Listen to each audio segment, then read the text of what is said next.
Hi, this is Bird from birdsSVGs.com, and in this video I'll be showing you how I put the Snowflake box together from the Let It Snow collection.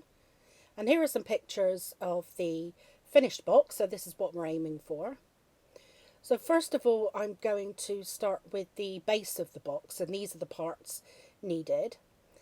And on the side we have some snowflake embellishments that will go along the bottom. I'm just adding some glue behind the pattern paper pieces, and then they'll be added on top of their matting layer. And I'll go ahead and I'll glue all of those on and then move on to the next stage. Set them aside to dry. If you hear any strange noises, it's bonfire here tonight and someone's letting some fireworks off outside, so not to worry. Okay, now I'm going to put the base of the box together, or the sides of the base.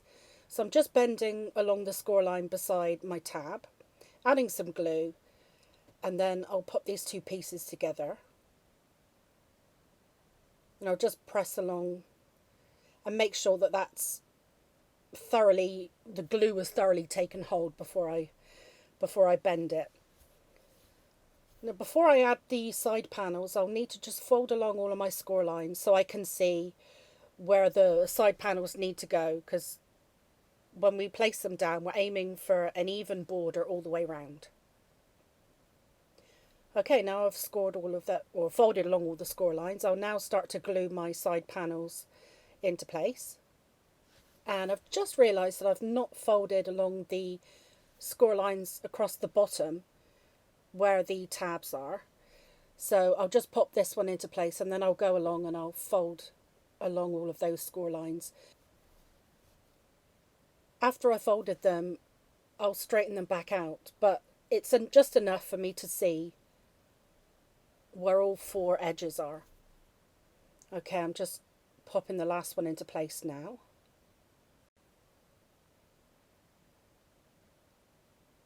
Just rubbing some glue away there. Now we'll bring back in the snowflakes that we set aside to dry, that we glued onto their backing layers, and we'll be gluing those into place along the bottom of the box. Not only do they serve as an embellishment, but they also make the box more sturdy. Instead of lining these up to the bottom of the box, we'll line them up to the bottom of the pattern paper panels, and they'll line up exactly over each one. So I'm just going to go ahead and add each of these to each panel,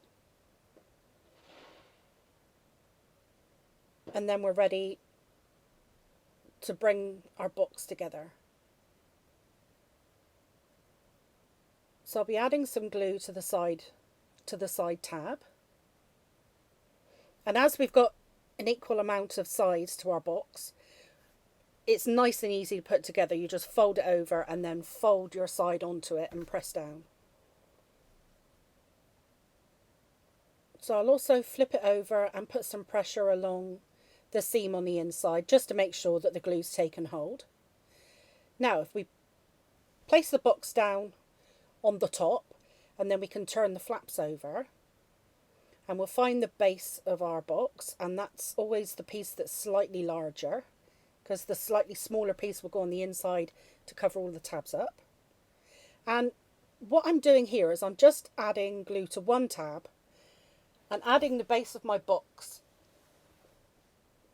just onto that one tab, and then it will serve like a hinge. So then I can go ahead and add glue to all of the other tabs in one go, and then the lid won't be able to go anywhere because it's hinged on that one side, and then we can manipulate the box a little and make sure that it's, while we've got a little bit of wiggle room while the glue's taking hold, we can make sure that we've got it exactly where we want it.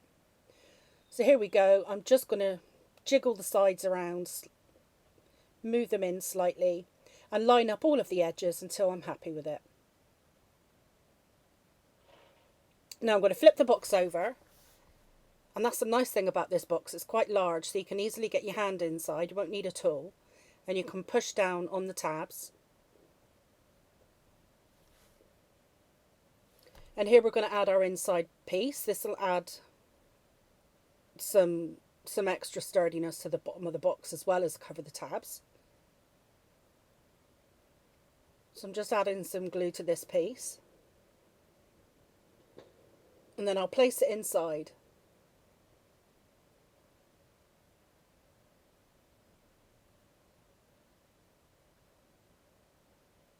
It should just drop in. And then we can add some pressure with your hand again. So it's quite a sizable box. You can get quite a large gift in here. I think you could easily roll up a jumper and put in there. It's quite large. Okay, I'm going to set the base of the box aside now and start working on the lid. These are the snowflake embellishments that will be added to the top of the lid once it's completed. But what we're going to do is we're going to add, like we did with the snowflakes in the beginning, we're going to add the snowflakes onto their backing layer, and then we'll set them aside to dry. So I'm just adding some glue with my fine line applicator. I'm not adding too much glue, because that is one of my downfalls, because if you only add a small amount, then it won't ooze out of the sides. And then pop them into place onto their backing layers. And then later on we'll add some 3D foam pads behind each of these layers and layer them up and give them some dimension. Okay, so this is the last piece now. Of course, you could opt not to add any of these snowflake embellishments to your box, and you'll have a handy hexagon shaped gift box for any time of year. It would come in really handy for birthdays or any time for gift giving. So just pop that last one in place and set them aside. And then we'll start to work on the lid itself. So now I'm just finding out which is the largest of the lid hexagons, because this one's the one that goes on the outside. And we've got a pattern paper piece for this layer. So I'm just going to add that and set that aside. Now we'll move on to the lid itself, and we need to add our side panels to our lid, and I've forgotten again to fold along the score lines, so I think I'll probably remember in a moment, and I'll stop and do that. So I'm just going to add some glue to this first panel, and I'll realise as I'm popping it into place that it's a little bit tricky to try and find where the edges are, especially with a pale cardstock like this. So once I've popped that into place, I went along and I folded along all of the score lines, and then it was much easier because you need to find that nice even border all the way around each edge. So then when you construct your box, all of your side panels are nice and even. So I'm adding some glue to the side tab, joining those two pieces together, letting the glue take hold, and then I'll add some glue to the other side tab, fold it over, press it into place, make sure that glue's taken hold, and then we're ready to add the top of our lid. And again, what I'll do is I'll add glue to just one of these tabs,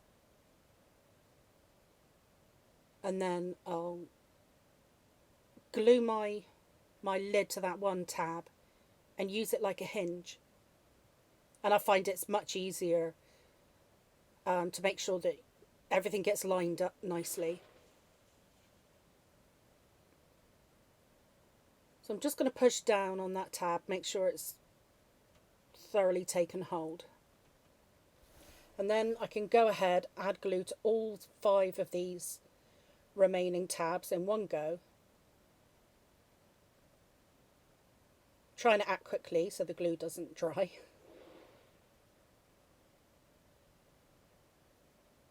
And then once I've done that, you get a little bit of wiggle room time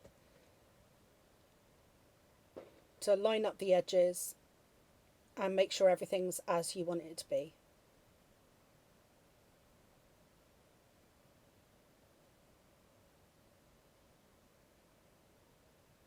Once you're happy with the way the edges are, you can flip it over and add some pressure to the tabs from the inside. Now you can take that smaller hexagon, add some glue to it, and pop it inside to both cover the tabs and to add some extra strength to the top of your lid.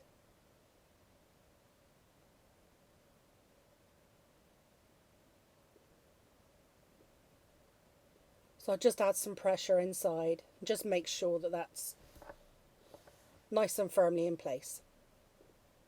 Okay, so I'm now going to add the embellishments to my lid. This is optional. If you would rather not have a Christmas box, you can leave this step out or add a flower or some other embellishment to your lid. You could add a handle, or a ribbon handle would be nice. So I'm just popping some 3D foam pads onto the back of each layer. And these are some quite shallow foam pads, so it won't be overly obvious. You could use glue dots or silicone gel or any adhesive that adds dimension that you have in your stash. So I'll just add a last few.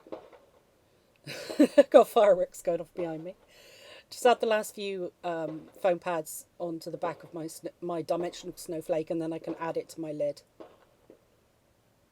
I added some sparkly gems to my snowflake, which you'll see in the photographs that are coming up now. Now you have it, your lid's complete, and the snowflake on the lid mirrors the snowflakes on the side of your box.